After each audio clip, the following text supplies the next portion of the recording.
En el año 1586 el joven clérigo y poeta Luis de Góngora y Argote visita Granada y la belleza e historia granadinas le impresionan tanto que compone un largo poema a la ciudad de la Alhambra en la tradición renacentista de las Laus Urbis o loas a las ciudades. Que este romance se hizo muy popular, muy famoso y llegó a provocar incluso celos y envidias en Córdoba, y debido a eso tuvo que él escribir un soneto a Córdoba justificándose por haber dedicado a Córdoba un soneto cuando a Granada había dedicado un romance de 236 versos. Es una curiosidad de la época.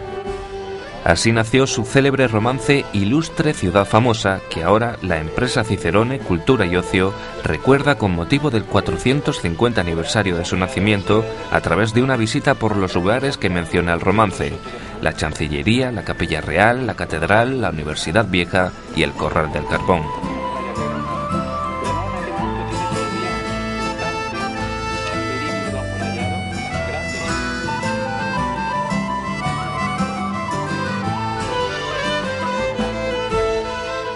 Mientras muestra los lugares a los visitantes, el guía va contando algunas anécdotas que acompañan, enriquecen y ayudan a comprender el poema de Góngora. Miren cómo terminó de construirse la Chancillería de Granada. En una ocasión un caballero de Granada, Hernán Pérez del Pulgar, estaba enseñando la Chancillería como Cicerone a un amigo suyo, y entonces se encontraron como un oidor de la Chancillería, y este hombre no se descubrió. ¿Cómo es que no os descubrís? Tenéis que descubriros ante un oidor de su majestad. No, porque yo tengo privilegio de estar cubierto ante el rey, le dijo Hernán Pérez del Pulgar. Soy privilegio de caballero cubierto ante el rey. Y entonces dijo, quizás tengáis ese derecho ante el rey, pero no ante un oidor. Total, que el asunto empezó a inflarse tanto que el propio rey Felipe II dijo, no, tú tienes que descubrirte ante un oidor de la Chancillería. Le pusieron una multa, y con esa multa se costeó la escalera de la Chancillería, que tiene elementos de jaspe. Fijaros, las culpas de cera son culpas de poca importancia, y las condenaciones de jaspe es el dinero de esa escalera, para cuya fábrica, porque más presto se acabe, a culpas de cera se echan condenaciones de jaspe. Fijaros cómo Góngora estaba al tanto de los chismorreos y de los cotilleos de la ciudad de Granada.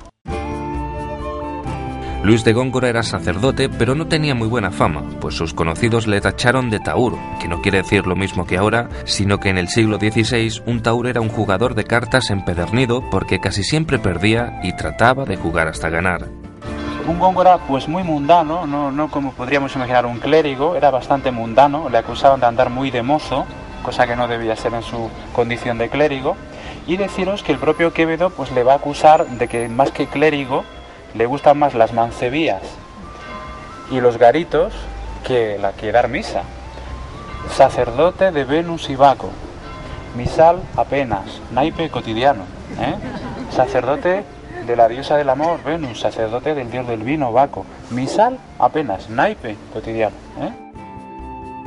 Francisco de Quevedo le dirigió una serie de terribles sátiras acusándole de ser un sacerdote indigno, homosexual, escritor sucio y oscuro e indecente. Una de sus más famosas sátiras es la llamada A una nariz, en la que criticaba su aspecto físico, pues en la época se creía que lo que caracterizaba a los judíos era ser narigudos.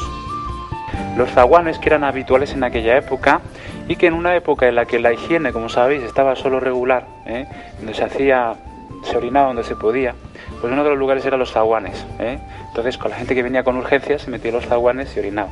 Entonces, una anécdota de Francisco de Quevedo, el archienemigo de Manuel de Góngora, de Lope de Góngora, de Luis de Góngora, nos comenta que en una ocasión Quevedo pues tenía la costumbre, cuando pasaba por Madrid, tenía urgencia, pues se metía en un zaguán y orinaba, ¿no? Entonces el dueño, ya un poco harto de aquel hombre que siempre entraba allí, se le ocurrió poner una cruz y un letrero debajo que ponía: donde se ponen cruces no se mea.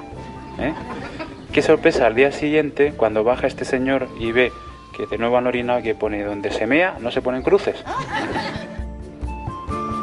De esta forma se descubre no solo la Granada espléndida que le impresionó, sino que se le ve la ciudad desde los ojos de un hombre culto y sensible del siglo XVI, muy humano, y que estaba muy familiarizado con las bellezas de la ciudad, con su vida cotidiana e incluso con los embrollos que sacudían la Granada de aquella época.